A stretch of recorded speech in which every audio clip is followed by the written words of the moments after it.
Hello, everyone, and welcome to episode 144 of Molehill Mountain. Andrew Eisen here, along with Zachary Knight. Hello. Hello, Andrew. Hello. How are you doing? I'm actually not too sure. I went to the gym this morning, and I was so out of it. We all have off days in the gym, but my Yeah. day was so off that I had three separate people come over to me and ask me if I was okay. Oh, wow. It was, I I don't know if I didn't have enough sleep, but I was having trouble. Actually, one thought I might be hungover, which I'm not because I don't drink. Um, but I could understand why because I was just kind of wobbly, and I mean, I had strength, but I had no motor skills. I had no Yeah. balance or coordination. It was just moving was no energy. Just moving was not happening for me, Hmm. uh, which is weird. I mean, I occasionally have dizzy spells if I stand up too fast, but Yeah. it's the first time I've ever uh, just my body was just like, nope, no, Wow. not gonna do it, no. So, but other than that, okay. I've been working on partially for a video and partially for my own records, a catalog of all of the video games I own. And I have a couple things I need to double check, but I believe my grand total of digital games is 554. Wow. 554 games owned digitally, and I have played 106 of them, which is about 19%. Yeah, I'm not entirely sure how many digital games I've played. But I do need to go and catalog all of my games, movies, books, all that kind of stuff, just for, insurance purposes. If Hmm. something ever happens, it'd be nice to be able to just pull up a spreadsheet and say these were all the games I own. This is the value of it all. But yeah, I haven't done that in a while, so yeah, I don't have an up to date list at all. Yeah, so I'm starting to catalog my physical games now. I've done NES, SNES, and Super NES, and the handheld stuff. Still need to do Atari, and then and N64, and I need to do all the generations past that. Yeah, yeah. One of the things that I need to do too is go through and log all the serial numbers for my electronics, Hmm. because that's always a good thing to have handy if you ever, if things get stolen. The cops will be able to check those serial numbers when things go into pawn shops, Hmm. because pawn shops are required to report the serial numbers for all electronics that go in, and jewelry too, if or well they not serial numbers for jewelry, but Right. I'm not sure if game stores have to do that. It's like a few years back. I know Tulsa was going to pass a city ordinance that required For game consoles. retail, well, for game retail stores that take Hmm. trade-ins and stuff, to report Right, but uh, games don't those. have serial numbers. Yeah, Consoles. games don't have them, but yeah, the consoles do. But, Mm. but yeah, it's just one of those things. It's just like, once you're a homeowner or living on your own, it's one of those things you really need to think about. Break-ins, fire, tornadoes for me. Hmm. Um, I don't know how much damage, like how much you would lose in an earthquake, but Well, if I'm in a two-story building, so if this building gets flattened, it could easily, crush all that stuff behind me. So that's true. Yeah, a lot of that would, if it's not destroyed completely, it would at least, be damaged and something you might want to replace if you. yeah, I mean, even if you do drop the upper floor on this unit here, some of it, because it's flat, so some of it would survive, but Yeah. Yeah, the cases wouldn't be as pretty. Yeah, but me, I've got tornadoes to worry about on top of fires, and then there's also Fire's flooding. not But exactly where I live, but yeah, lots of places in my state have issues with fires. Hello, Matthew. well, just building fires in general. And, Well, that's true, but if your neighbor decides to overcook their spaghetti and that's catches true. their unit on fire, could We're easily all in the spread to same you. building. Yeah, that's true. So another reason I'm actually working on cataloging all my crap is when I was in college, I lived with my grandmother. It was very convenient because she only lived like a mile away. And one thing I remember is she would often shop, browse the discount bin for movies at Walmart Hmm. or wherever she was. And she would invariably buy the same movies. Not all the time, just sometimes. Forget she owns it. She Yeah. bought Godzilla like 3 times. She'd go, "Oh, Godzilla! I love Godzilla," and she'd buy it. And she already had a copy on the shelf, but she couldn't remember what she had. So I created a card catalog for her Yeah. that she dutifully took to the store every time she went and was in her shopping cart. Whenever she found a movie that she found interesting, she'd flip through her little card catalog and go, "Oh, I already have Godzilla at home." So I'm thinking I'll probably need that myself someday. Plus, with digital games, especially where you keep them, some are kept local on your PC, some are in your Steam library, some are in your good old games library. Um, it's easy to look at something interesting and go, "Oh, I should get that," and not realize you already have it. Especially if you most of your digital games come from promotions and charity bundles. Yeah. You might Yeah. not realize you have that cool game. Because actually um, going through my digital games, I actually came across a few I didn't realize I had that I remembered someone was recommending to me a month ago. I'm like, oh my gosh, I actually have that game. Huh. Um, Nice. so before I buy a digital game, if I'm going for something specific, it'll be nice to have a nice little resource to check, make sure, see if I already have it, and if I do, where is it, and Yeah. have I played this game? Because I'm also another part of the spreadsheet is have played, have not played. Hmm. So that's Yeah. helpful. That's something else that I need to consider. Because I know my family, we like certain book series and game series and stuff, and it's just, we've got some of the Harry Potter books, but we don't have the full series of Harry Potter books. Mhm. And my wife and I, we were at a yard sale, and somebody was selling some of their duplicates of Harry Potter books, and we were like, "Do we have these ones?" But they were all hardbacks, so it's like they had three of them, and they were all hardbacks. So we're like, "Well, if we don't have them, at least they're, if we don't have them, that's good. If we do have them, these are really nice conditioned hardbacks, so it'd be nice to have these." And we brought them home, and only one of the three we already owned, but that's one of the things that we want to be able to keep track of. Book series that we need to complete. I collect Michael Crichton books, and I'd like to be able to. I know there's a handful of books that I don't own, but I'm not sure which ones they are. And then I would love to get started on his. Um, he had another series of books that he had written under an alias. It's not really called an alias. I forget what the term is for when an author doesn't publish under their own name. And name But like what?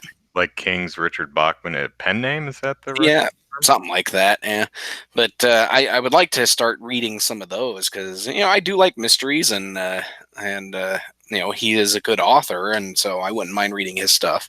And then there's other authors that I would like to collect their books too, and it's just it'd be nice to be able to have a list of books that I'm looking for and games that I'm looking for and all that kind of stuff. But yeah. So I actually So last week I was talking how I was stuck in Wolfenstein, and Yeah. I did get past that. Um, the secret was finding the dude who the commander who is calling in more troops. He's way in the back of the room, standing behind the really big armored guy with the heavy weapon. He's Mhm. kind of hard to spot, especially when there's like 6 to 8 people in the room already shooting at you anytime you poke your head out from around the corner. But once I found him and managed to snipe him, it was a matter of just taking out the big guy with the laser gun and hoping the laser gun decided to cooperate that day, and then Yeah. picking off the rest of them, and I beat the game. Yay! So now Awesome. I'm playing the Old Blood, which is the I guess it's sold as DLC. It's an expansion campaign, and I only played the first 2 level, the prologue and chapter 1. But so Yeah. far, I'm kind of liking the Old Blood better. Uh, Hmm. Even though I'm only one main chapter, but um, one thing that this isn't a reason I like it better, but one thing that's interesting is the Old Blood. You are actually in Castle Wolfenstein. Wolfenstein, the actual Right. location, does not at all factor into Wolfenstein, uh, the New Order at Yeah. all. I don't think it's even referenced. It may be referenced in like one of the news articles you see laying around and can read, but Yeah. I don't believe it factors into the plot at large at all. Hmm. So it's kind of nice to actually return to Castle Wolfenstein. Yeah. That and so far at least it seems to be it's more sneaky than shooty, which I think the game actually handles better. Okay. um but again, I still have like 7 chapters to go through, so who knows what Yeah. can happen. I also played Human Resource Machine, which is one of the Tomorrow Company games, the folks that did World of Goo and the Burn Things in a Fireplace game, something Um, Inferno, Little Inferno, is that what? Little Inferno. Yeah. Um, I'd heard about this game for a long time, and it's another one that I forgot I had. I'm like, oh yeah, I have this, and I gave it a try, and I like it. It's cute. It's got the typical Tomorrow Company style or corporation style, Mhm. and if you're unfamiliar with the game, um, it's a puzzle game where you have to get a sequence of numbers from one side of the screen to the other side of the screen. Numbers represented as individual little tiles or blocks that you physically pick up and carry. But the idea is you have to perform some type of manipulation to these numbered tiles. For Yeah. example, every room is different. A room may say, "Okay, take these series of numbered tiles and multiply all of them by 8." And do that. And how you do that is you essentially write code, um, but only using the commands that the game allows you to use. So you might think, well, that's easy. Grab tile times 8, done. Into the outbox it goes. No, it gives you, yeah, like your only command is add. So you're like, okay, just with adding, how do I multiply different numbers by 8? And I mean, if you know math or you know programming, it's fairly easy to figure out. Um, but that's the challenge of the game, especially if you already know how to program. Um, that's the challenge of the game, is figuring out how to do something that you know exactly how to do, but with a limited tool set. So Hmm. um, it can be kind of challenging. Something I mentioned on Twitter is I think this game might be more difficult for people who know how to program, because for folks like us, we have to get around knowing how you would normally do this. Hmm. I think it's probably akin to people who know how to play the guitar trying to play Guitar Hero and games like that. It's harder because that's not proper guitar tablature that I'm trying to read, and guitars don't have buttons on them and a little plastic sway. It's hard because you're used to playing a guitar. I don't Yeah. play guitar, but I actually did.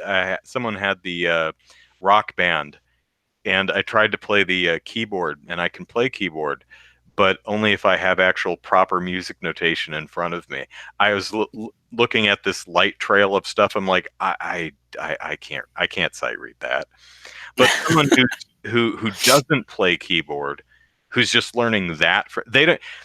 You don't have to unlearn something to learn something. You just have to learn something if you don't already know it. So I think the unlearning thing is Yeah. what might make it harder for people who already know it. I don't know how far through Human Resource Machine I am. I'm like on floor 25 or something. I don't know how many floors there are. But I'm probably at about the point where I'm going to stop, mainly because I'm kind of annoyed by the the the code editor that they provide you in the game. It works pretty well for what it's meant to do, but I'm used to something that's a bit more robust, and it gets kind of annoying to me. Really, the thing that aggravates me most, the one thing that's turning me off the game, is something really, really surprisingly simple. Like in real life, the game eventually gives you the ability to comment your code, so you can stuff labels in between the lines to keep track of different blocks of code. So you pick a label, you type in the label, and you call it a day, right? No, no. You pick a label, and then you use the mouse to physically draw the label, the words or whatever you want in the label. So I built a a mechanism that I decided to I forget what the I think what the challenge was is you have a series of numbers, right? And Yeah. what it wants you to do is take the product of each set of numbers and put them in the outbox. So you have 1, 2, 3, 4. You take 1 and 2, multiply them together, and take the product 2 and put that in the outbox. Fine.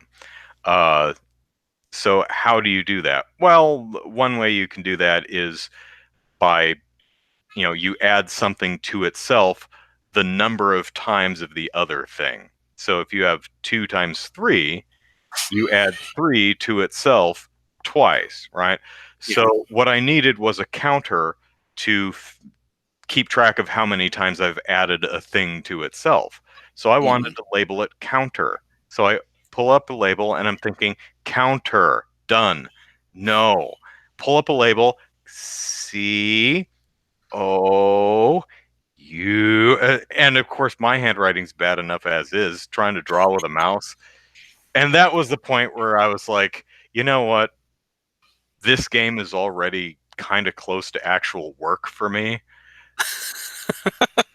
But this is the last straw. I really can't stand the labeling system. Yeah.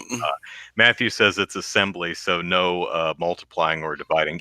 Yeah, it's at least so far. I don't know how far up they're going. It's very low level programming, Hmm. which is fine. Yeah. Because I've actually written an assembler before for like the 8086 microprocessors way back in the day. I'm old.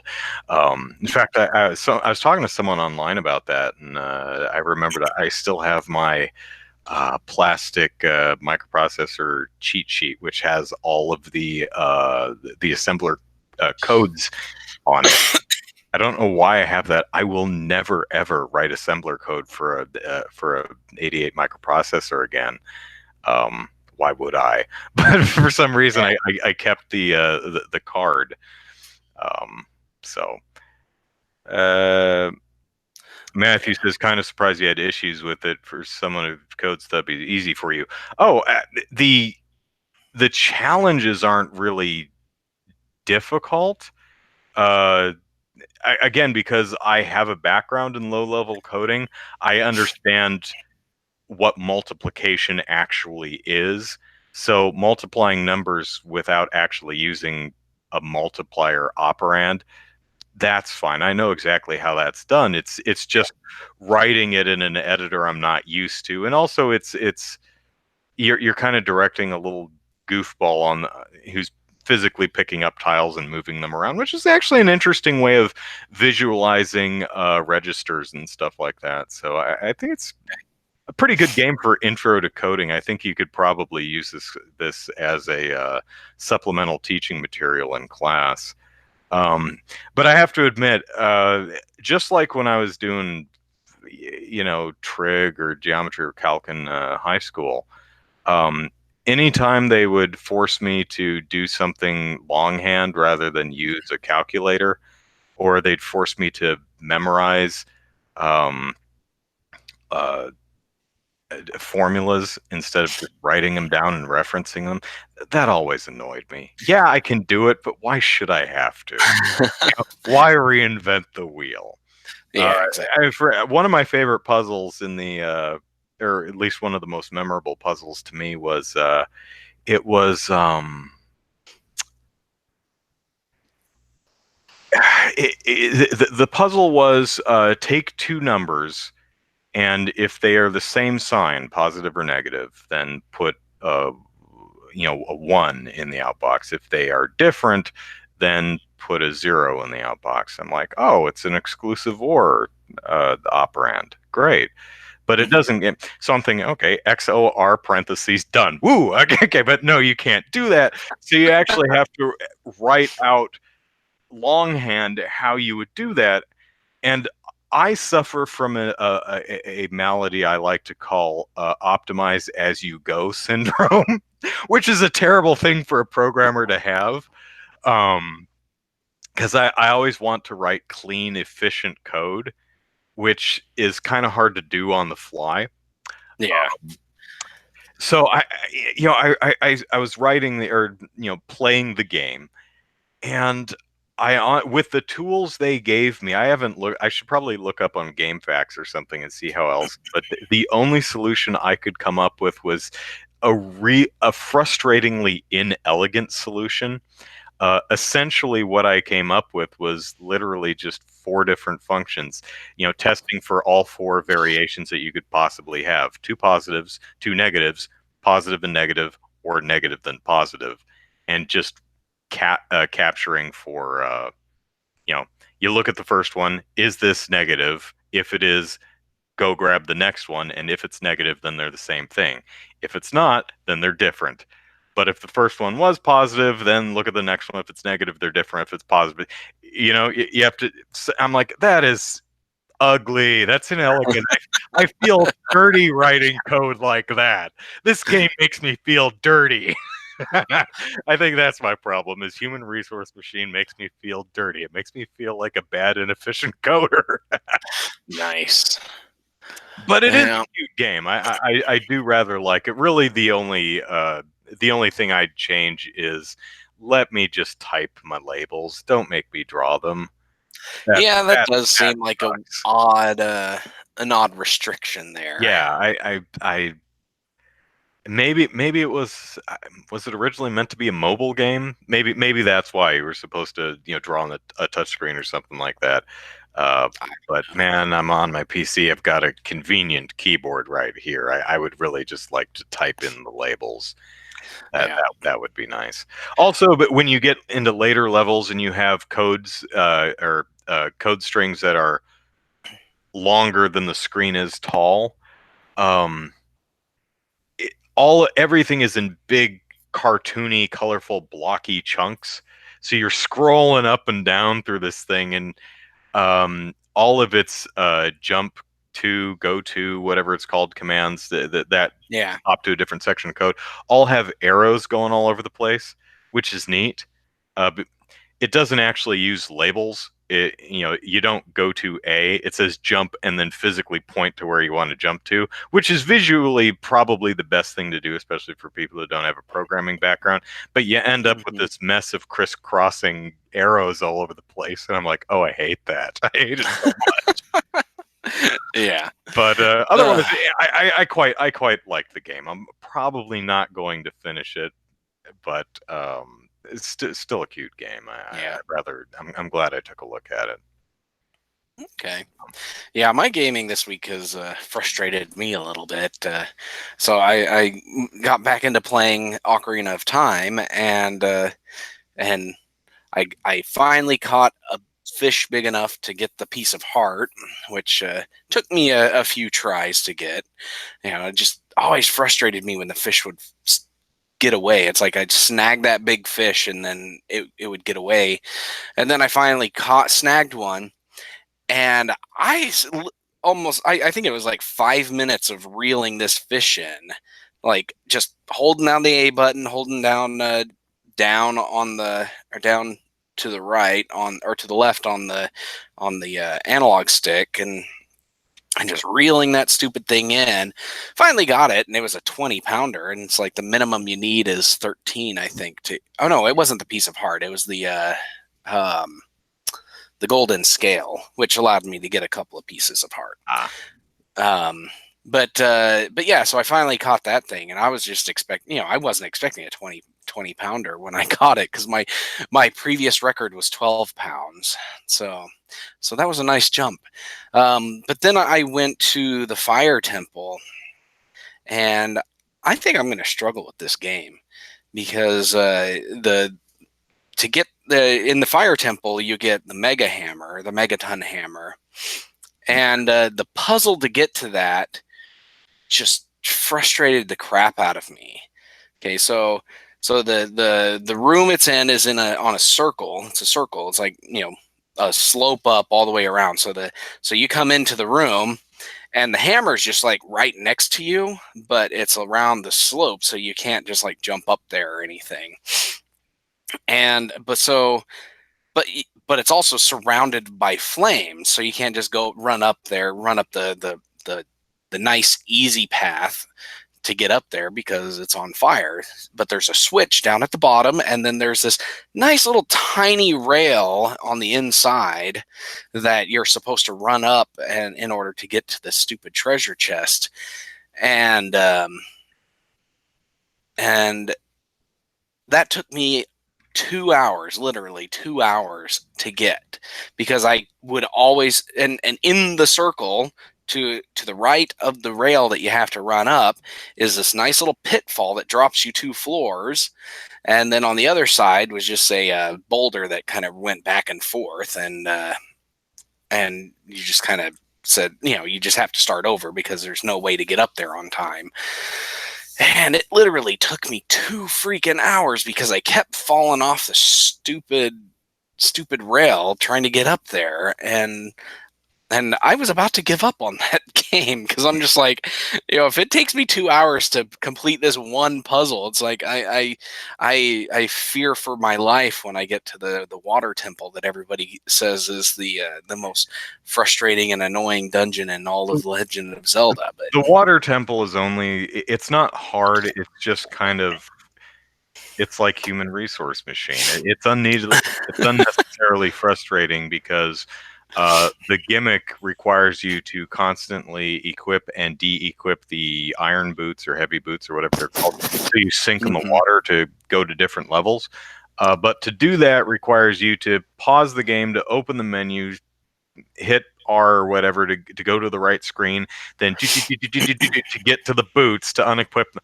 Oh god, you do that so frequently. It's such a pain in the butt. That I think is it's not hard. Like, it's not, oh man, this the water temple is so hard. It's not hard. It's just kind of frustrating to play, because you're constantly equipping, unequipping the boots. And I don't they may have changed that in the 3DS remake, but I don't think you could put the boots on the quick button, the C buttons, C buttons. I think you had to actually go into the menu every single time to equip and unequip them. Yeah, Matthew says it took me 2 hours to run upstairs. Yes, especially when the stupid controls, it's like you get within half a foot, according to Link's measurements, of the edge of the staircase, you jump off. There is no stopping it. There's no half a second of, are you really going to jump and back up or turn or whatever? It's just you get within half a foot of the ledge, you're off the ledge. And that's why it took me so freaking long, because it's a curve and it's a very narrow curve. And so it's like I would get too close to one edge or the other and either get run over by the boulder or fall down 2 floors and So have you to gotta climb my run way in a back up. straight line till you hit the wall. Then No, there's no wall. There's there's no no wall. wall. It's just a so there's a Okay, so so go a quick distance, face where you want to go, hit the Z trigger to move the camera behind you, and just keep going up like that.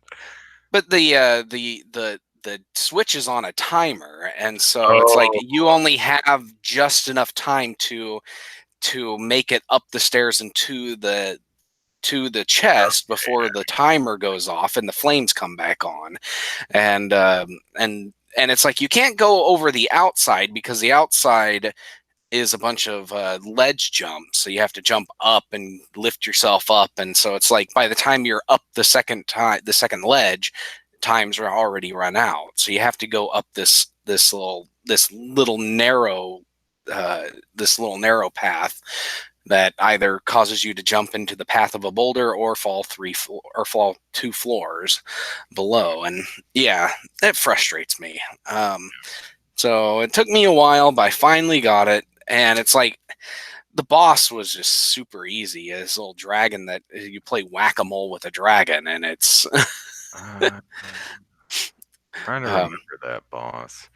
it's like there's nine holes in this pit, this room of lava, and the dragon will pop up, and you hit it with the hammer, and then stab it with your sword when it falls on the ground, and then occasion and other times it'll fly up into the air and like chase you around, breathing fire at you, or knock boulders off the ceiling onto you.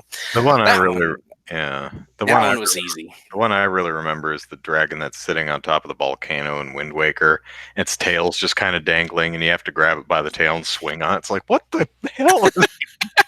I love that. Yeah, that's fun. Wind Waker's a fun game. I like Wind Waker. Waker's a good game. Sailing's kind of I wrote a review for that back in 2004, and I gave it an 8.5, which made some fans really unhappy. How dare you? What I found really interesting is some of the people who were mad at me genuinely upset by some nobody on the internet giving a score to a game. Agreed with my review, but completely agreed with everything I said. They're like, but you don't 8.5 a Zelda game. You just don't do it. Even if it deserves it, even if the score is completely justified, you just don't do that.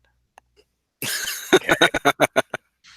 yeah, but really, yeah. my biggest problem with Wind Waker is I think the sailing is boring.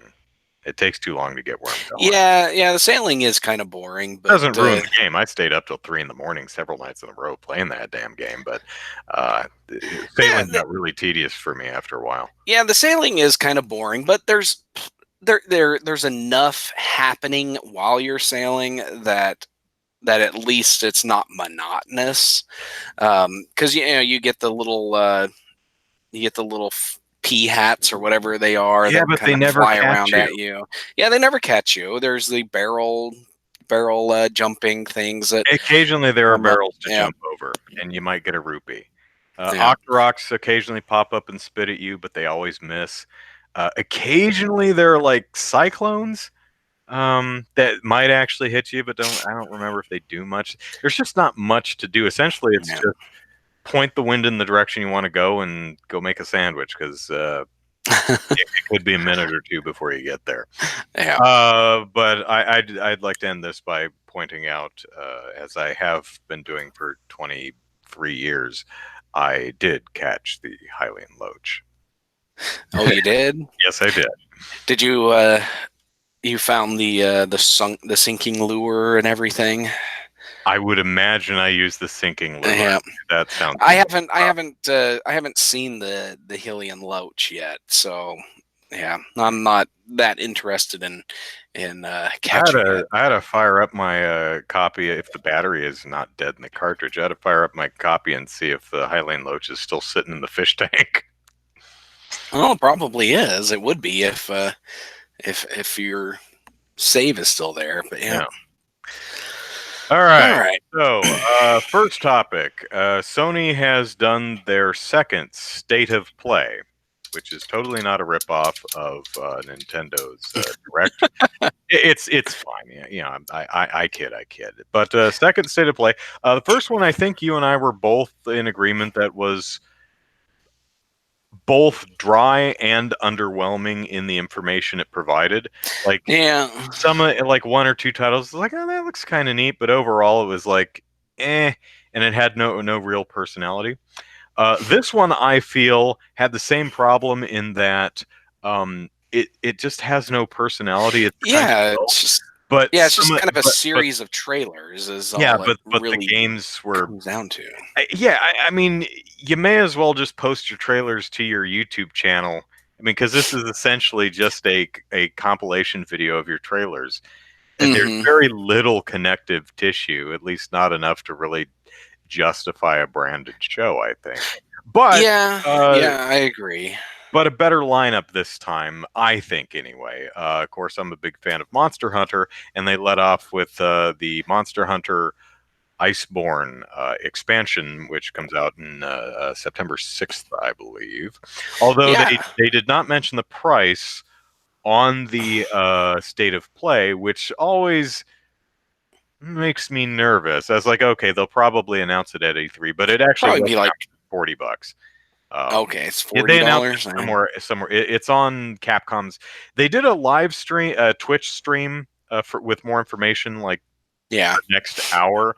They didn't have the price on that either. I actually had to look, but pre-orders were available, so I'm like, okay, well the price has got to be somewhere, and it's on Amazon and wherever you can pre-order it.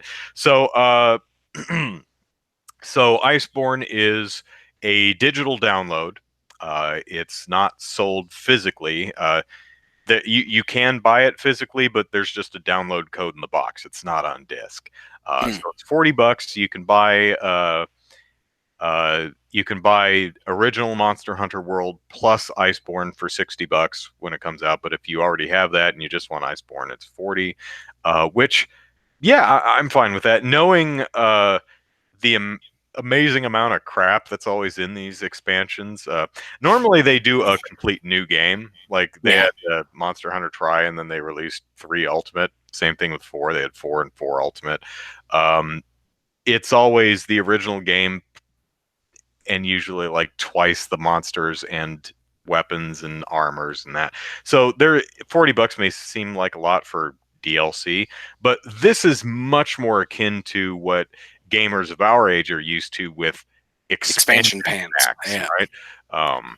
so I'm Exactly. excited That's. for this. I think this is going to be cool. I am too. They showed a couple dinosaurs, monsters. One is like a giant elk. I called it a Yeah. moose, I but called it's it. I closer called it a to moose ram, and it's a, like yeah. yeah, It the has giant big horns ram and moose. rams you and Yeah. tries to throw trees at you. It kind of reminds me of Durambros, which was in, I think, 3 Ultimate, Yeah. which I really liked. And they also Yeah, have a that nice, one was my favorite yeah, of the monsters they showed, and yeah, then they showed snow shark. a snow shark, which was kind of neat. It Not just really seems my to, favorite visually, but I liked the mechanic. yeah, But it seems to be kind of a using the same model and rig mostly, like the lava sloth, Levisioth, whatever it is, and the mud bearing one. So yeah, um, kind of yeah, like the some of the names are escaping me, but I would, you know, the ramming elk is a unique design. Uh, yeah, the snow shark is, you have that same monster, but in Monster Hunter World, it's in the, you have one in the mud, and then you have Levisioth, which is a the fire lava version. So this is the snow version of that. I yeah, probably would have went with a one of the original ones, but whatever. It's a snow yeah. shark. It's pretty cool, which is actually kind of funny because one of the older Monster Hunter games already has a snow shark, which is completely different monster, but maybe that'll be in here too. Maybe, yeah. And hopefully, And Barioth, which is a kind of a saber tooth snow tiger. which That's is really cool. cool. Yeah, and then they showed a giant bat creature, which is another one I liked. I liked the look of that one. Oh, the big ice dragon thing. Was it the ice dragon? Oh Just no, one you're of them talking about looked like a bat. the new Like, wing drake, right? yeah. Those you latch onto, dude. Those aren't really big monsters you fight. You just Aw. latch onto them and they cart you around to different areas. Okay. But But that looked really cool. I do like the fact that the dung beetle in the snowy areas rolling up balls of snow, which is pretty hilarious. And Yeah. and your palico, your little cat companion, is basically the snow's about at its head level, so it's burrowing through the snow next to you, which is adorable. Yeah, and it had so much on that it looked like Kenny from South Park. But, Mm. but yeah.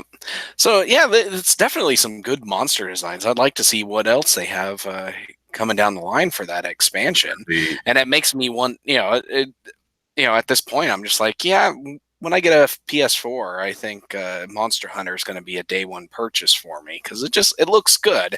I just wish it were a local co-op game. Yeah, But it's one of I'd say Monster Hunter World is probably the most user friendly of the entries in this series because the the um the cost of entry for these games is extraordinarily high. It's one of those where fans will tell you, yeah, if you can get past the first 5 hours, it's like, why would I want to play a game for 5 hours for it to get good? Um, yeah, yeah, this one's a lot easier to get into. I think there's still more work to be done, but there were so many excellent quality of life improvements in Monster Hunter World. So, yeah. which is probably why I think Monster Hunter World is like Capcom's best-selling game ever, or something like that. Um, uh, Well, it's also on more than just the Nintendo platforms, which helped it, I think. But yeah,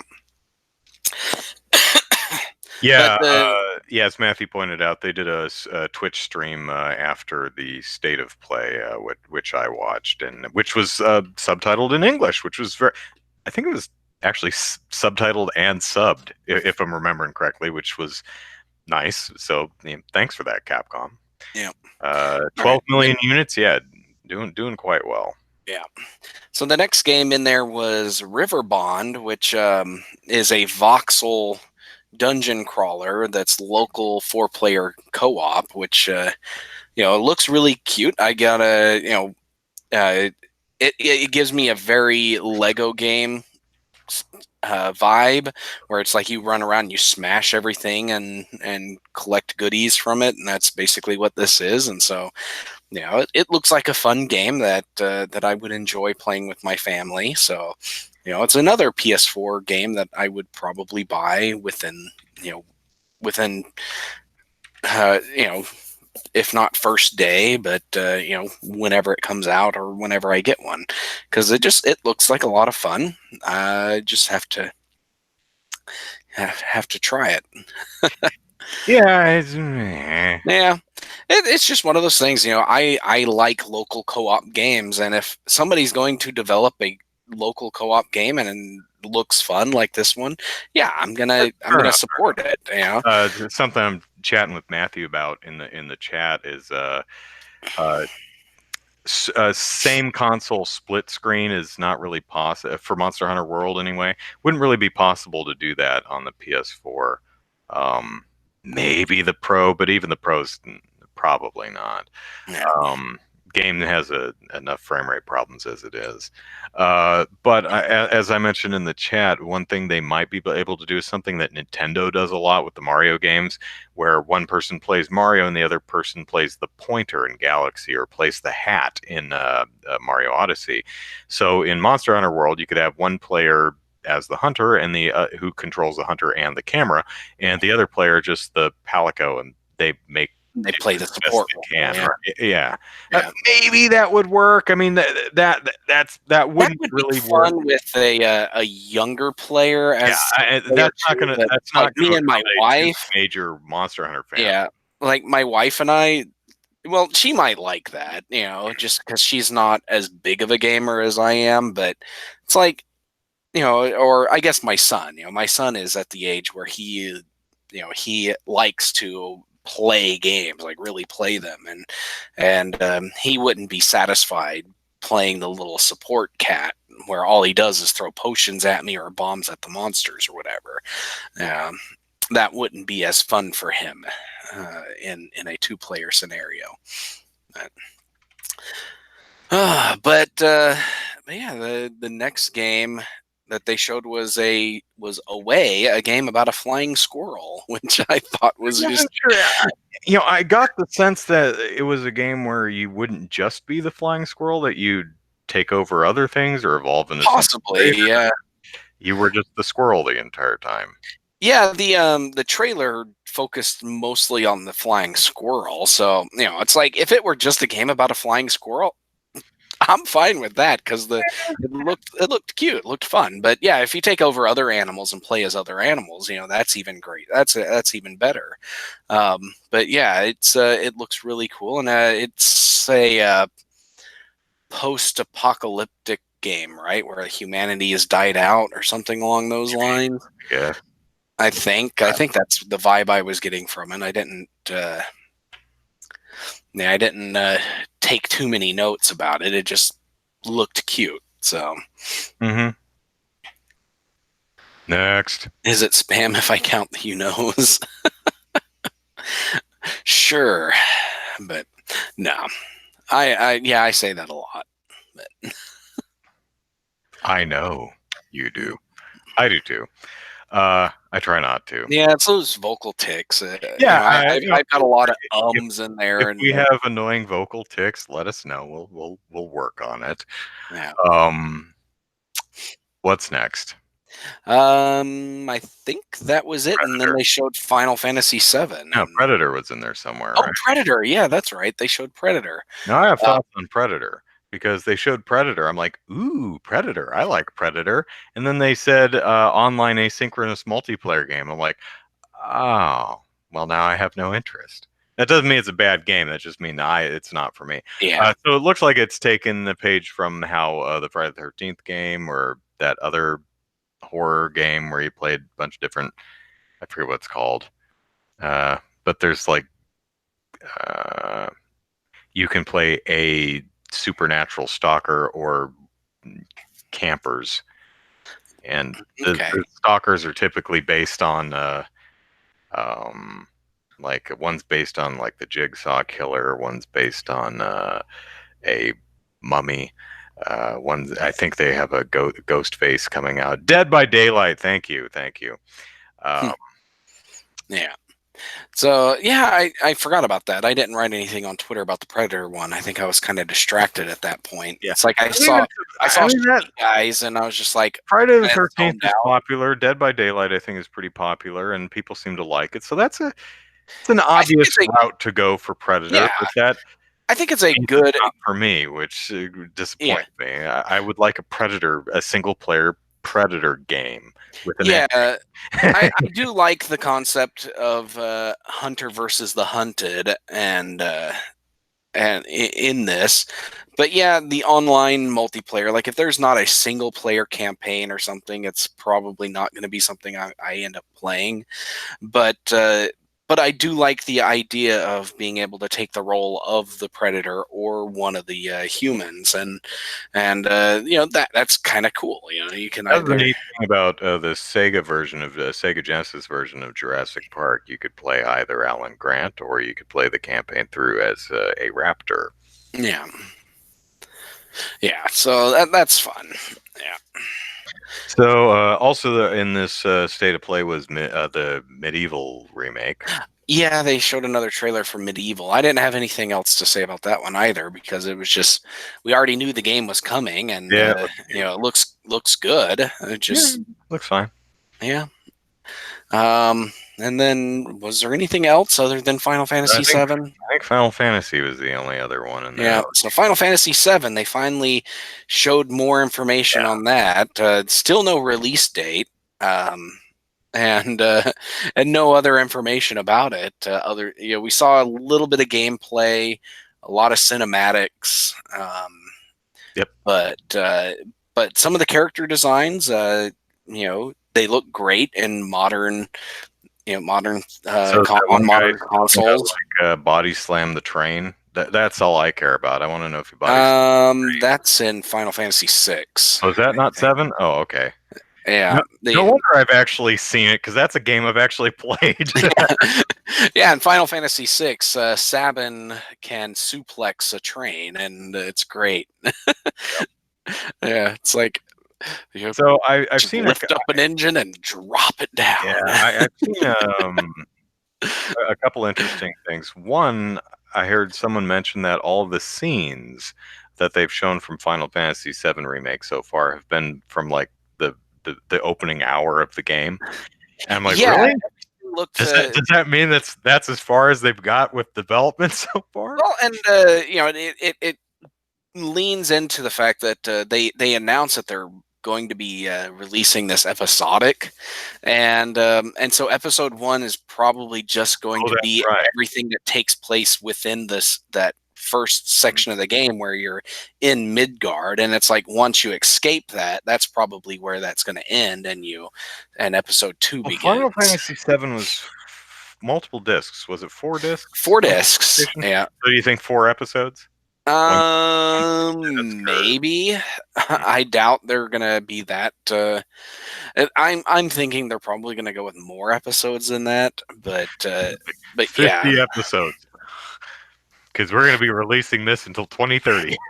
yeah. One of the concerns I have with going episodic is there's a few 3 discs Oh, for 3. seven. Okay. Okay, but there was a few bits of content that were that could be played at any point, and some that could be played, um, that were only playable within a certain period of time within the game. Like there's a mini game where you defend a tower. It's like a tower defense type thing, and it's like if you don't there's some certain items that you can get from it, but only if you play it at certain times. And it's like I wonder how that's going to play out in an episodic game. Um, but yeah, it's a very interesting idea, and I it's been a long time since I've played Final Fantasy VII, so I couldn't begin to tell you where I would consider um, episode beginning and endings would Yeah. be. But Well, it looks pretty. Hopefully, it still plays really well too. yeah, It looks hopefully. like they're redoing the gameplay and the combat system. Yeah, So, they're redoing a lot, and it looks good. I like the way it looks. Mhm. Um, Do a you lot of like the voice of the one guy whose voice Barrett. apparently Yeah. Barrett? Apparently, some people don't like the voice. Well, I was reading into Didn't that, and didn't stick out as yeah, irritating. I was reading into that, and I think the main concern or the main complaint is that it doesn't sound like it's the same voice actor as in Ad, I think was it Children. Advent Children, or there was something else that they had voice actors lined up and they played these characters. And I'm not sure if it was just Advent Children or if it was something else as well, but the main thing is just it doesn't sound like the same voice actor, so it Hmm. sounds like they replaced him. But and there were some other complaints that didn't really I didn't read a whole lot about, but it just they said that they were just he sounded more more of a stereotype than they think he should be. Hmm. But I'm of the opinion that in my head he always sounded like Mr. T. So Okay. because that's just he looked like Mr. T. It looked Yeah. like what Mr. T would look like as a low poly character, and so I just always read his lines as in Mr. T's voice. I pity the fool. Yeah. So So, State of Play episode 2. I'm still kind of of the opinion that unless they're going to have a reason for an actual show, just release trailers. I'm so far I've not seen the show justify itself. No, it I hasn't. don't see And any yeah, point it's to just. doing it that way, or just release I mean, to keep them all in one place, I guess. But But even Nintendo, Nintendo, they'll do um their Nintendo Direct, and then they'll release all the trailers individually as well. yeah, But at least their Nintendo Directs have a host yeah. who talks up the If you game. don't care, if all you want are the trailers, those will be available Yeah, for you. But the state of play isn't much of a show. It doesn't appear to be trying to be, but it makes me wonder what the point is then. Just because yeah, Nintendo's doing it? Who knows? yeah. So, all right. So, state of play. Let's talk about the state of the 3DS, which Nintendo insists is, well, demand is steady, Stable, yeah, steady. uh, which is interesting because there are like no new games coming out for the 3DS. Yeah, it's basically in that same position the Wii U was in for like the last 2 years of its life, where the thing was still on the shelves, but nobody was nobody was releasing games for it. I'm gonna And guess that Nintendo's just like, we're not gonna say anything bad about the 3DS until E3 when we announce the new version of the Switch that's mainly a dedicated handheld. Because we want people to buy a 3DS if they want a portable system in the next month. Once we actually sell a different portable system, then it's fine. We've yeah, got leftover stock to move. yeah, that's seems to be what it sounds like to me as Hmm. well. Is that they're just they don't want to say they're ending the 3DS right And I'm now. sure they're not Outdated lying. I'm sure 3DS is still moving, off of units, store yeah. shelves. It's still moving units, yes. So, Yeah, demand. and I still want to get a 2DS. I don't have one yet, but I want to get a 2DS and and a Whoops. bunch of games for it. But I don't have all the money in the world, so I have to pick and choose my systems. Support the systems I have, and not the ones I don't have yet. But but yeah, I think they're waiting until they're ready to announce the successor of the 3DS, which again is probably just going to be a Switch, possibly with a smaller screen, Mhm. but definitely without the dock.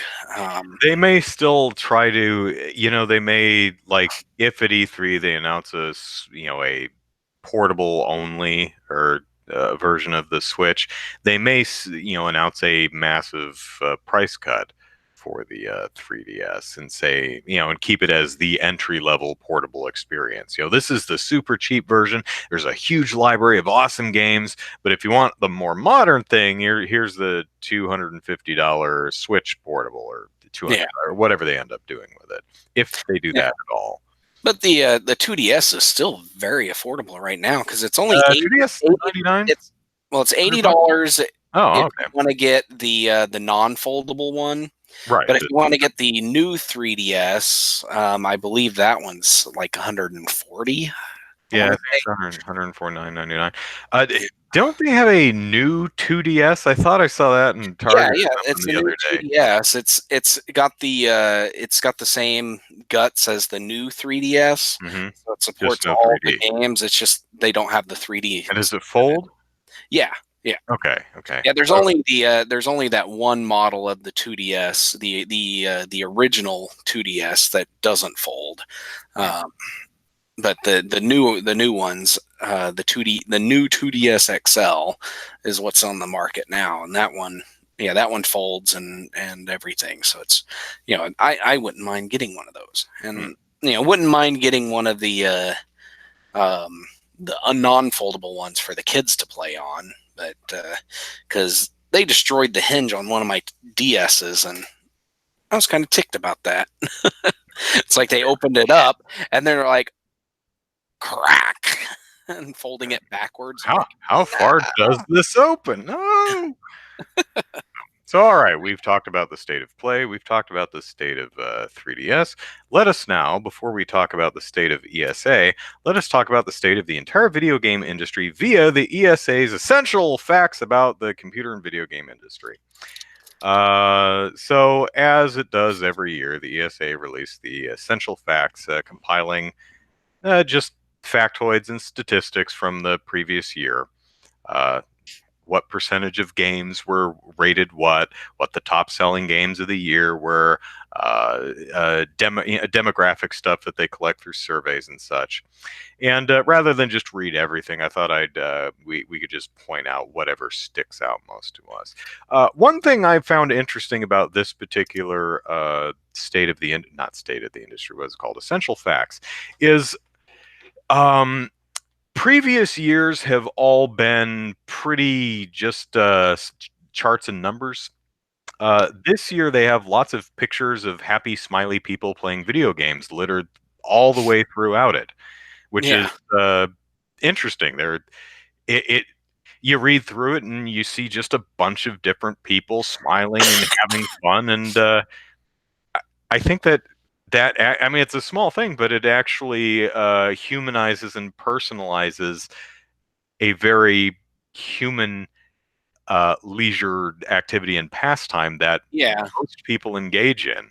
I think it really helps connect that people actually put, we aren't numbers, we are actual people who do this stuff.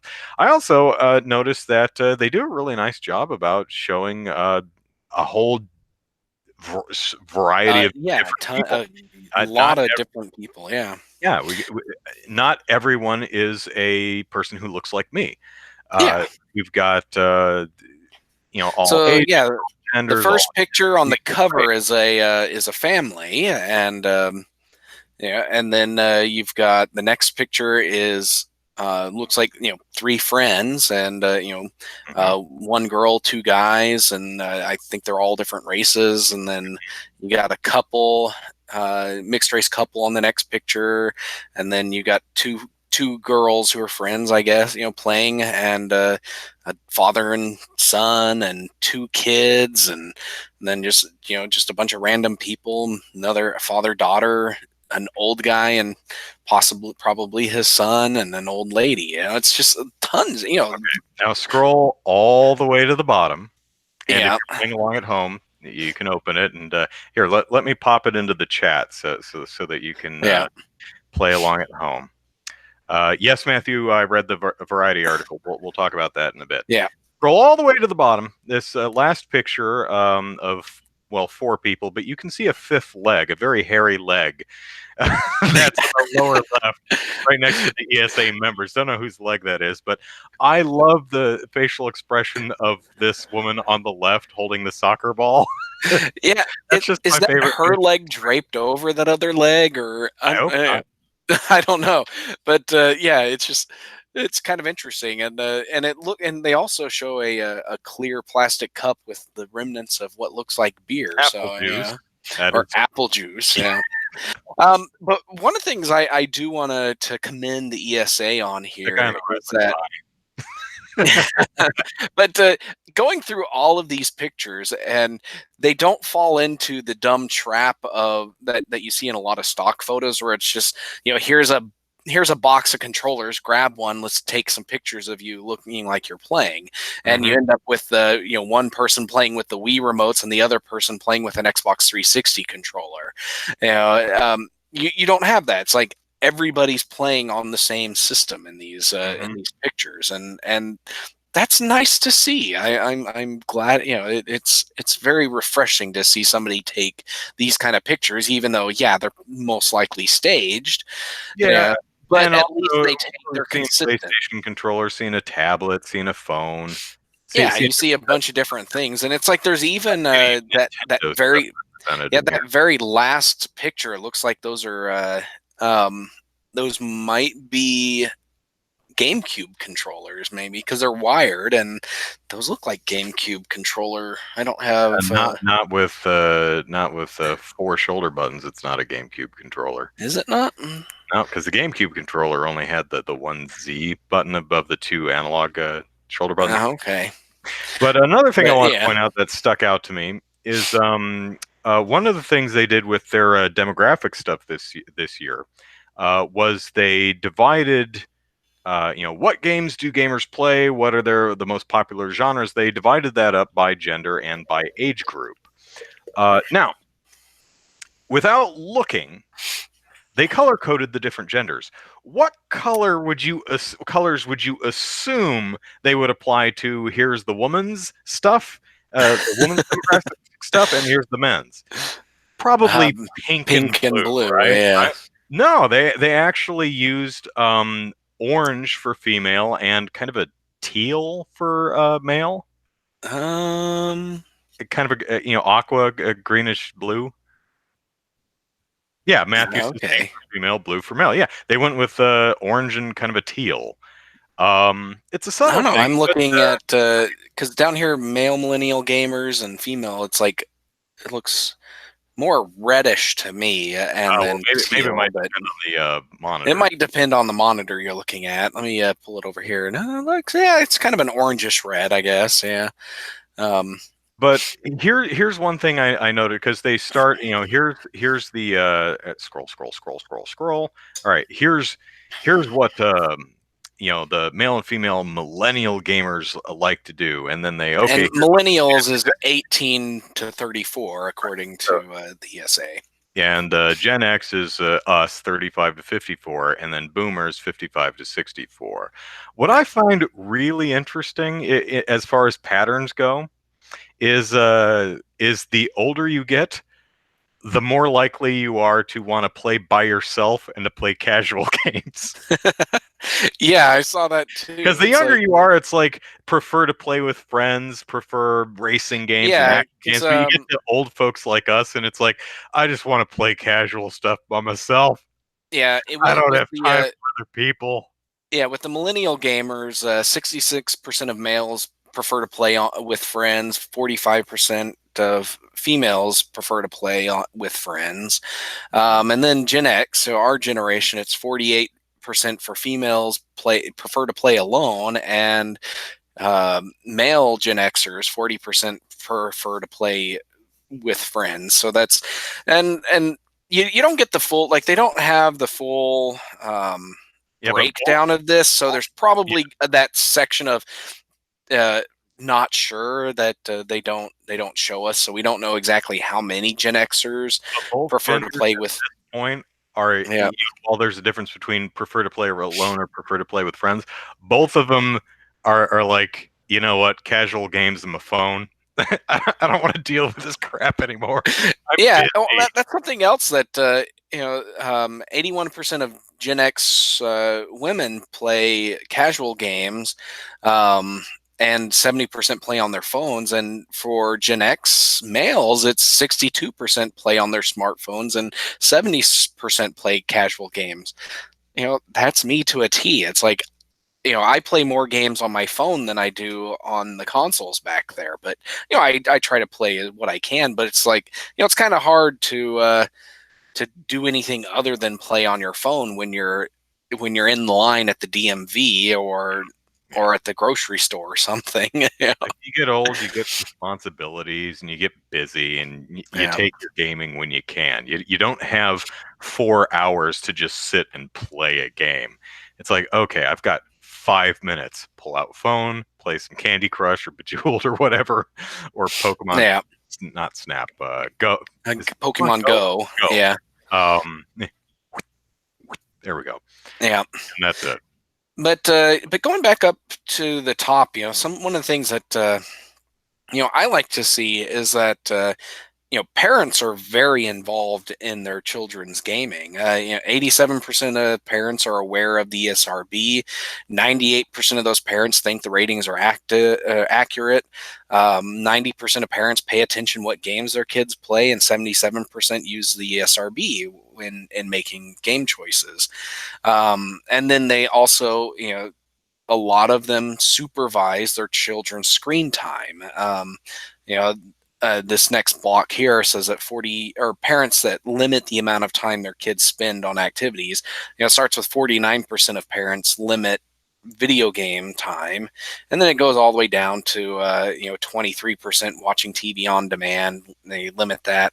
My we limit our kids, or at least we try to whenever possible, because we want them to read, we want them to interact and play board games and stuff. So yeah, we put limits on how much they can watch TV and stuff, but because we want them to have those direct interactions with us and with their siblings. Um, but the other stat on this same page is how many games in 2018 were rated what ratings. They don't list what is the lowest one. They got the E, and isn't early childhood. They don't list early childhood or adults only games, There which might not have there might been be any. not be any in there. I know AO games tend to just it's a big deal if a game receives an AO rating, but last year 2,768 games, both physical and digital, were rated, and over or 61% of those were either rated E or E10, and only 9% were rated M. Hmm. So Although, yeah, interestingly, 9 or 10 of the top 20 best-selling games were rated M. yeah, that's the other thing, and this I And the think top goes two were rated M. Call of Duty Black Ops Black 4? Ops Is that 3 spelled? or Is Black Ops 4 actually spelled with four vertical? yes, it's four vertical lines. They don't do That's IV, not which is how dumb. Well, bad it's Activision. The other one's Red Dead Redemption acceptable. 2. Yeah, it's acceptable for Roman No. numerals, but yeah. Um but yeah, there's a and I think that just goes into the people who buy games, and that's the average age of gamers 33. So Mhm. and you look at the Gen Xers and the millennial gamers. Yeah, they play action games and online games, which typically tend to be shooters and other M-rated games. So yeah, they're going to be the highest sellers, but because they're a smaller portion of the released games, yeah, they're going to be outshone there. But I think we don't really see any dollars, dollar value for each rating category. But I would imagine E and E10 would still outweigh the total dollars than the M-rated games. So, Yeah. Just the only total on here dollar-wise is $43.4 billion in which is the total amount the video game industry. right. Uh, Hardware, software, DLC, accessories, VR, all that crap. yeah. So, some But yeah, interesting stuff. some It's yeah, always some fun interesting stuff. like this. I would like to see the raw numbers, but I'm not sure if that Yeah, was I would available or also not. like to see the actual surveys that they send out. I want to see how the questions are worded. But oh well. Matthew Yeah, says still think M should be 15 plus. Nothing in an M-rated game I wouldn't be okay with a 15-year-old playing. Uh, I mm, don't know. eh, I think I think it's all down to value for who pays attention to the ratings, and that's the parent. I'm of the opinion that they need to scrap AO and then just switch to an M16 and an M18, and isn't that what they do in leave it. Europe? It's Yeah, Europe 15 and has 18. No, it's 16 and 18, I think. yeah, it's 16 and 18, and 18 is their highest rating. So they don't have an AO rating; they just have an 18 rating. But I'm of the Yeah, opinion that generally, I agree with Matthew though. I can't think of anything that's actually in an M rating game that I'd be like, oh, I don't think a 15-year-old should say that. well, I But have a 15-year-old, so I'm of the opinion that I wouldn't want them playing, Grand Theft Auto or okay, fair enough. something I don't like have that. kids, so Um, but something like you know, uh, Call of Duty or Battlefield, ones that take place in World War II or World War yeah, One, I would be okay with him playing that just because of the historical aspect of right. it, even though it's not historic, 100% historically Really, accurate, but it's at least that setting yeah. that I'm okay with. But Generally, I don't really yeah, care because the age ratings are only recommendations. They're not. yeah, exactly. It's recommended, but if you're okay with your kid playing, your 15-year-old playing M-rated games, it's totally fine. They're Yeah, just as it says on the box. They're age that's the recommended age, and it's yeah, arbitrary. So yeah, yeah. be a The parent, decide for yeah. But the main thing for me is that if I were to categorize games, I would not put Halo in the same bucket as Grand Theft Auto when it came to content. I agree. And that's why I would think Halo would be an M16, whereas Grand Theft Auto would be M18. But Hmm, that's just my personal opinion. But sure. yeah, All right. So now let us speak of the state of ESA itself.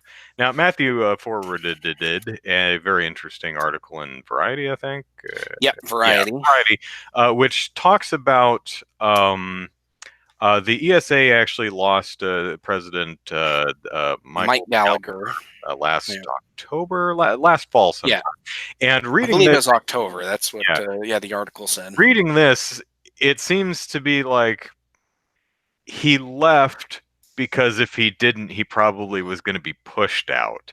And it's another one of these articles where we're reading about a company, not necessarily a publisher or developer, but a company in the video game space that has nigh abusive leadership that everyone's like really uncomfortable working for and it's just not good for the company. And it's an interesting article. I reckon let me paste it into the chat because it's actually an interesting read.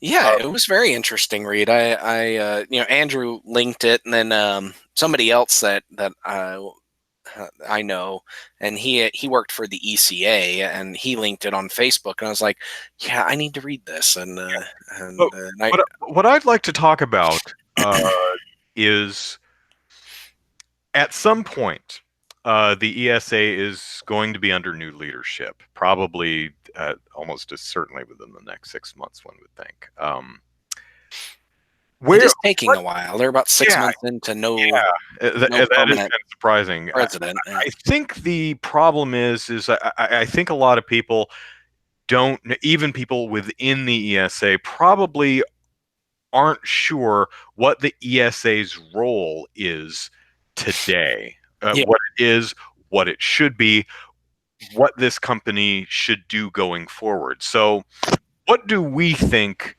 the ESA should be as an organization? Now, for anyone who doesn't know, the ESA, the Entertainment Software Association, its purpose is to advocate for the interests of video game publishers. So yeah. the EA's, Activision's, Rockstar, Nintendo, Sony. Yeah, but also any other video game organization that signs on, because I believe that Microsoft and Microsoft in general, not just the Xbox division, and also Valve at one point had been members in there too. So if you have a large enough stake in the games industry, you wanted to be partnered with the ESA, but it typically fell into the role of publishers supporting this. Yeah. So For like you said, example, Wizards of the Coast is on there.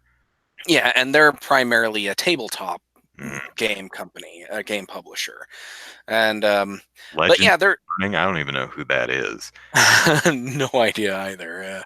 Oh, and Nvidia's on there too. Yeah, and that's another company that Or- is integral to the games industry, and right. in that.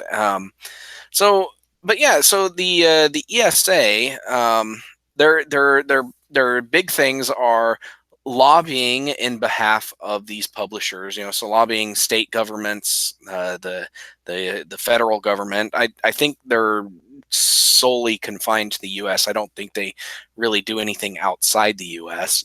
Although So they do have international companies as member organizations like Tencent, but of course yeah, Tencent but owns a lot of they American companies. Yeah, but they have American interests, so yeah, Right. that would explain that.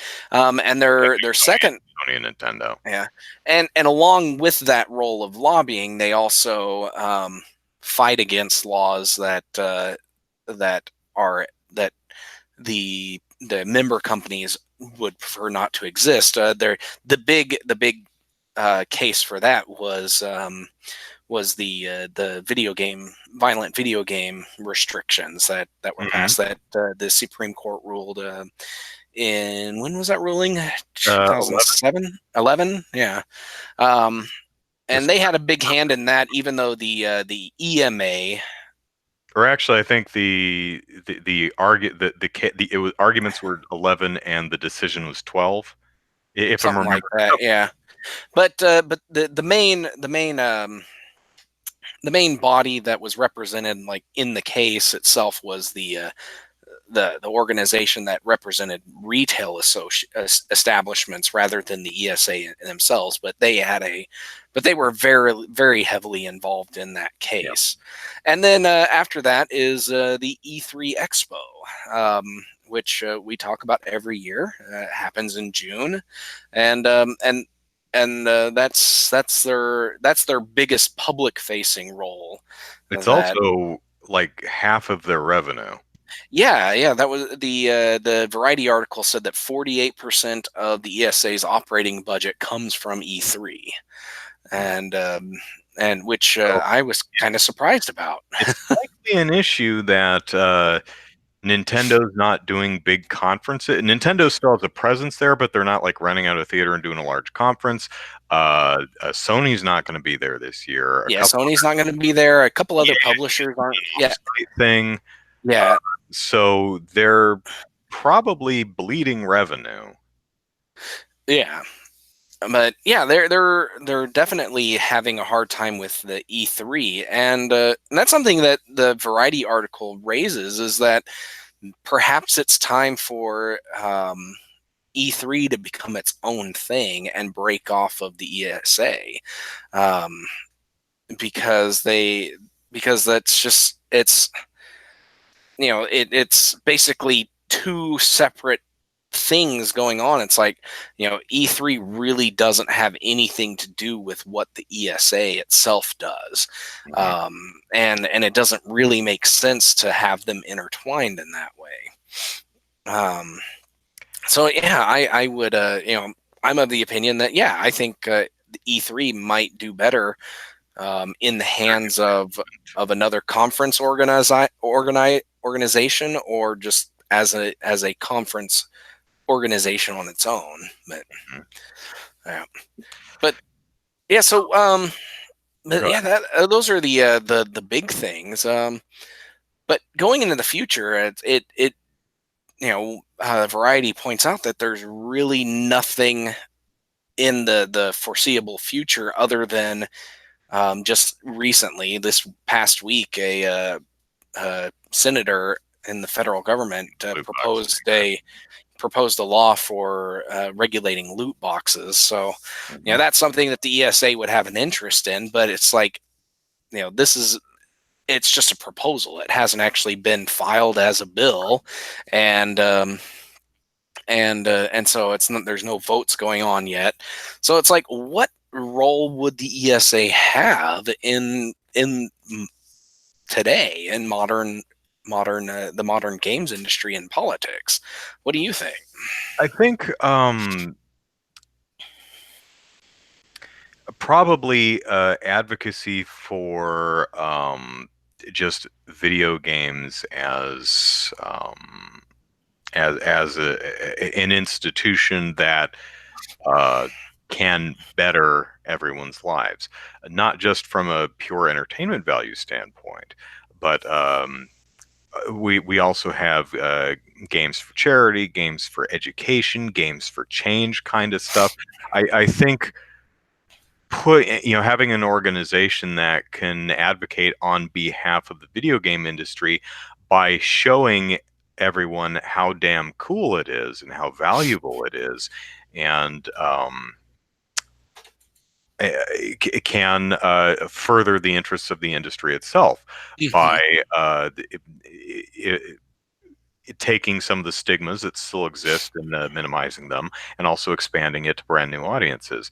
One of the happy byproducts of for example, the space race in the 60s, space research was we got all kinds of really cool inventions that were originally for, invented for, space weaponry, but that filtered down into actual public life that Yeah, governs the way we yeah, use but like, cell phones and yeah, GPS and all yeah, kinds example, of stuff. Pokemon Go would not exist without The the space GPS program. technology from the space program, and Video that. games is kind of like that in that a lot of R&D goes into this kind of stuff, but I think having an advocacy a group that could say, "Hey, look at all this R&D that went on. This could have practical applications, not just to make your video game pretty,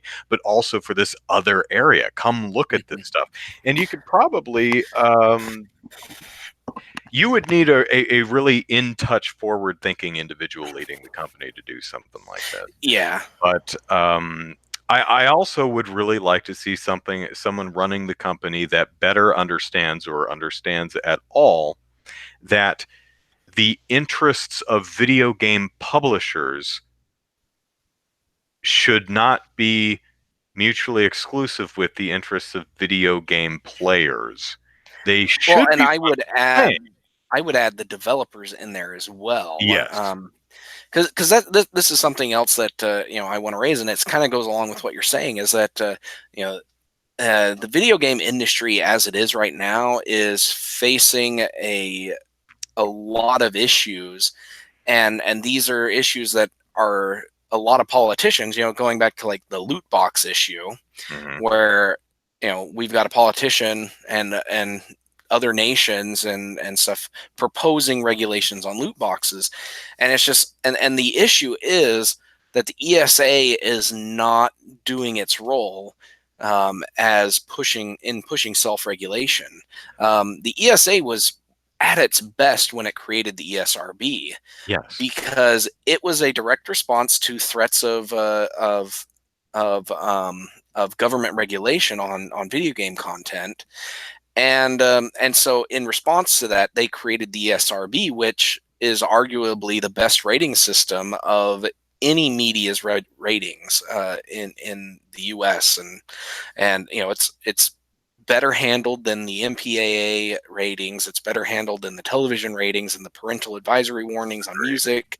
Um, and so the ESA did a great job when it created that, and it said, okay, we can self-regulate. This is our plan for self-regulation. They followed through and they created something great. And it's just, but it hasn't done that It since. hasn't evolved Yeah. like it needs to, because Yeah. all the So ESA has had to say on loot boxes and some of the more predatory practices we're seeing along the lines of loot boxes and microtransactions and things like that is government shouldn't parental regulate control. us. It's all Yeah. good. Parents, we give parents the tools. You can't just leave it there. Yeah. I think the ESA needs to step up, be the you know be the leader in this, because it's not just loot boxes, it's also harassment, Yes. quality of life issues. The ESA really needs to be pushing for publishers and developers to adopt proper HR procedures, proper quality of life controls, Mhm. and also controls on loot boxes, spending practices, and all this stuff that's like the industry is going hog wild with random crap that is harmful to their developers, harmful to the market, harmful to consumers, and it's just nobody's there to say enough is enough. And it's and the ESA could be that organization, and they could work in hand with like the IGDA to develop these policies. And if the ESA did that, a lot of these politicians would back off because Yeah. the ESA is doing something about it. Essentially, the government has always had kind of a handle your shit or we will handle it for you. Yeah. So, okay, we will handle. Matthew brings up an Yeah, excellent point in the chat, saying that the publishers pay the ESA to become members of the organization. They will always, so the ESA will always side with the people writing the checks, and that's an excellent point. that is. Add to that, though, is while the ESA is kind of beholden to their revenue stream, what I would want a leader of the ESA to do is convince the publishers who and other organizations that are writing their checks that we gamers are the ones writing their checks. Yeah, So, yeah. so It's like, if we're happy, they're happy, and everyone's happy. yeah. See, that's something else. Is that what's good for the publisher isn't always good for not just the game consumers, but the gaming industry as a Mhm. whole. Take one issue that is one that I follow a lot. The issue of intellectual property, and and the games industry suffers at the hands of IP law. Um, and one of the issues, you see with trademark law, where somebody like Bethesda, ZeniMax, lays claim to a single word, such as scrolls, and says nobody else is allowed to use the word scrolls in any game title, no matter how many other words are in that title and in what order, et cetera, et cetera. And that is a problem. The ESA needs to step up and say, you know, that's not what trademark is for. You guys need to cool your crap and you know, you know, figure out how, and just figure out a trademark policy that member organizations would be advised to follow. The same thing for copyright, where the ESA was a major supporter of SOPA, the Stop Online Piracy Act, that had Yes, the and potential Peace to Fighter. shut down entire portions of the internet. That's not that may be good for the publishers, but it's not good for the industry as It's a whole. incredibly short-sighted, is what it is. Same Yeah, thing with their lack of support for net neutrality. yeah, and also patents. Patent trolling is a huge issue, and there have been proposals in the federal government to to reform patents to make them not as predatory and closer to the ideals that patents should be about new and novel inventions rather than patenting simple procedures that are handled by a computer. But the ESA is not on the right side of that issue either. It's like sure, it's good for EA to have 50 billion patents that it can swing around if it ever feels like muscling people out of the industry, but it's not good for the industry to have that sword of Damocles hanging over their head, being afraid that if I do this feature that's similar to this other game's feature, will they sue me with their patent on a potential patent they have on that feature? It's like take for instance mini games during loading screens. Somebody owns a patent on that and nobody's allowed to do that. That's why you don't see anything fun happening during loading screens. And it's kind of frustrating. Id had to redesign or recode certain parts of the original Doom in order to remove patented code, and all they ended up changing like 3 lines of code in order to be safe from a patent. And it's ridiculous. And so IP law is a huge thing, and the ESA needs to be on the right side of the issue if they truly want to promote what's good for the industry rather than just their member publishers. And I think the ESA, the new future ESA, needs to look. It can't be myopic. It needs to look outside of the video game industry itself to find the way forward. For example, the ESA should be advocating for anything that would promote better nationwide broadband infrastructure. So they should be, speaking out against Comcast or whoever trying to get a monopoly in a particular area, because Yeah, it would be in the best interests of game publishers if there was a large, robust broadband infrastructure, coast to coast. If everyone has super awesome, or at least has access to affordable, super speedy broadband, that allows game publishers to fund video games that use that, and more people to actually buy into it. yeah. That is a very good point. Companies like Comcast, Cox, and AT&T, they basically write broadband regulation in each state and get that passed. And all these laws do is lock in their position. They write laws that make it illegal for cities to create their own broadband Mhm. infrastructure, at lease out We the should have line. all had fiber by now. Yeah, they make it illegal for, they make it illegal for new internet companies to use existing telephone poles or underground piping Mhm. to lay their lines. They write laws that make it illegal to do that. So it's like if you want to create an internet company in a town, you have to basically dig right next to existing pipe that has plenty of room for your stuff and lay new pipe right next to it in order to lay your own fiber, and it's ridiculous.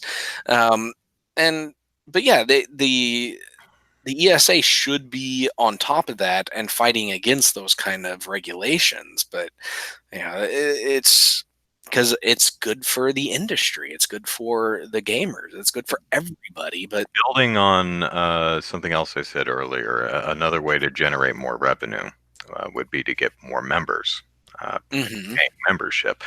So one thing that this future ESA could act as is a networking intermediary between the games space and other spaces that might be interested in the kind of technology or R&D or information that the game space can provide, and vice versa.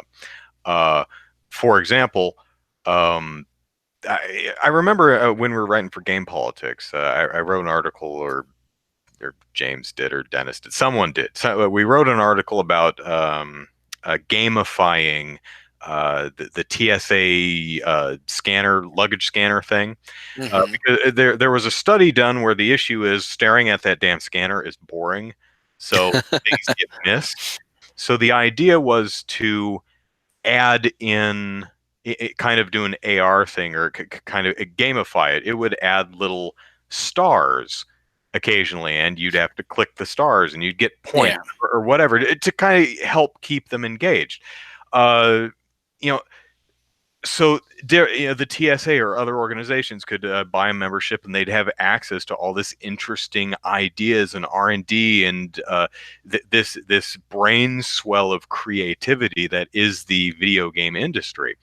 Alternatively, uh, the game industry might find value in a lot of the academic research coming out of various institutions that study habits, sociological habits of different people, how people act, where they go, what they do, what they like, their opinions on things. That data might be very interesting, valuable for them. So that's a thing that the ESA could possibly facilitate as a way to sustain itself, to help sustain itself as an organization. Also, E3, big moneymaker, they need to do it differently, at least, because right now the Yeah. is publishers doing their own thing.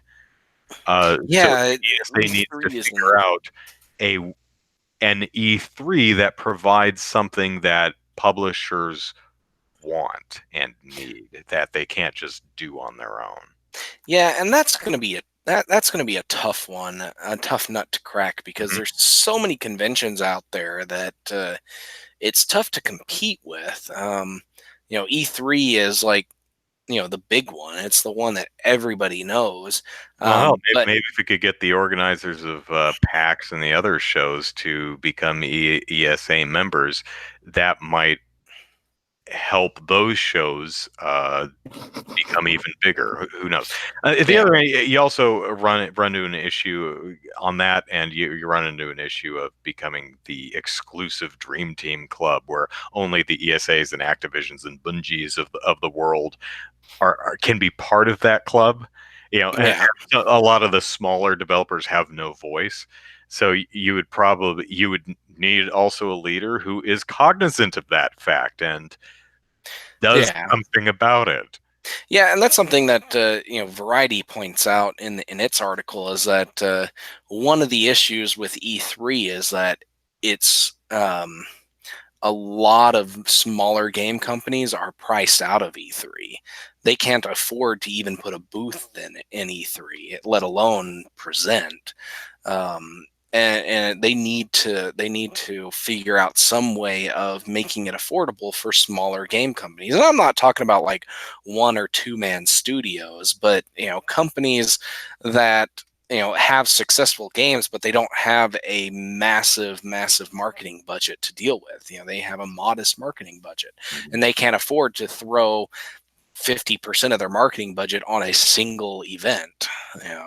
That's not good for them. So they need to figure out some way of attracting those kind of companies Matthew to points out that E3. PAX and others are direct competitors to E3. So as it stands right now, there's currently no incentive to, help.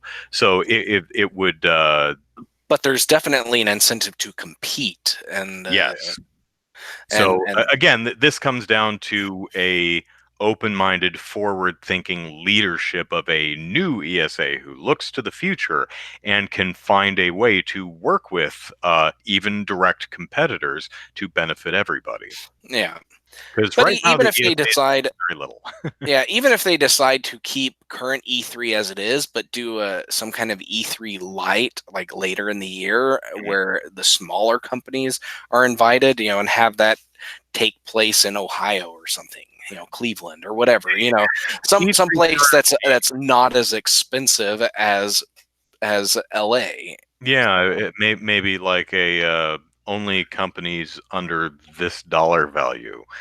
So Activision, Yeah. you don't get to come. or you can either do main E3 or this other smaller event, but not both. Mhm. And that would allow the larger companies like EA and Activision stuff. Well, we're just going to go to do the main E3 because that's the one everybody loves.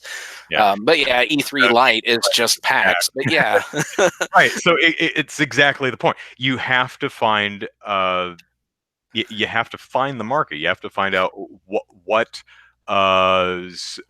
niche or service is desired but not currently being facilitated. And yeah, it's like what is PAX not doing that we could be doing, that sort of thing. And right now EA's not thinking about that because they don't have the type of leadership that does think about that. And because as it stands right now, ESA is going to dissolve, and E3 is just going to go away, and all the companies are just going to do their own shows. yeah, Which would be kind of sad because I like E3. As crap as it can be sometimes, I still kind of like it. Um, yeah. so to close with, we've talked about what we think the future of an ESA could be. Uh, what if the ESA goes belly up? What if they Well, don't get new leadership? E3 closes, ESA goes essentially the way of ECA. It still maybe exists, but it doesn't really do anything anymore.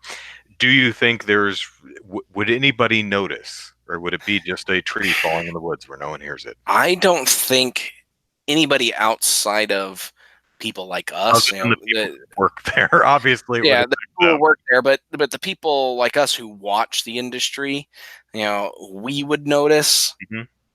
But I doubt anybody really outside of the industry would notice, because they although there are Although they have made a name for themselves, they have done stuff.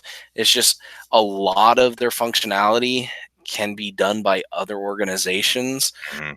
and I like and it's just I don't think we would have a vacuum, where something isn't being represented, because there's always going to be somebody to rise up against, against terrible laws like the video game content regulation laws. um but um so there's always going to be somebody to rise up against those, but it's just, do we really need a company or an organization out there lobbying for patent laws that make it easier for patent trolls to sue other companies and make money off of doing nothing? No, we don't need that, because we already have a business software association that's doing that. Um, do we really need an organization to lobby the government for stricter copyright law and longer copyright terms? No, because we already got the MPAA for that. Um, it's just, we already have companies that do all this stuff, but it's just, we need an organization that actually fights for sane regulations, and better laws. But again, we already have an organization that does that in the EFF, the Electronic Frontier Foundation. Mhm. So it's like, it's like a lot of the stuff that I talked about in this is done by the Electronic Frontier Foundation. Some of it, the quality of life stuff is done by the IGDA to, not very effectively, but I think if the ESA went away, maybe they would have a stronger voice, because people might be more willing to listen. Companies might be more willing to listen to them, especially if they took on some other lobbying roles as well. But yeah, I don't think anybody outside the industry would notice, just because you know there's a lot of overlap between other organizations. Mm. So Okay, well, Matthew, thanks for sending that article to me. Very interesting. yeah, it was a very good read. I enjoyed it. So, Um, okay, that is our show for this evening. Took us a while, but hey, that's yeah, um, I guess we'll. I've got. What do I have to do? Uh, I've got more of my video games to catalog, I suppose, oh, and yeah. eat dinner. That would be good. So, oh, I have a video in the works. It's games I own but haven't played. Of course, there's like 400 digital games I haven't played, so it's only the physical games. I recorded that a while ago, but I wanted to do a quick scrolling list of all the unplayed digital games, and that's just taking a long time for me to catalog. Now that I have the digital games cataloged, I actually have to type them one by one into um, my video editor to do a scrolling list, because the video editor doesn't do a thing where I can, like this version, doesn't do a thing where I can just import the sheet and call it a day. Um, I actually tried upgrading my video editor to 2018 or whatever, 2017, last Yeah. year, the year before, because I'm currently using, I think, the 2011 version. But the modern version of that editor sucked.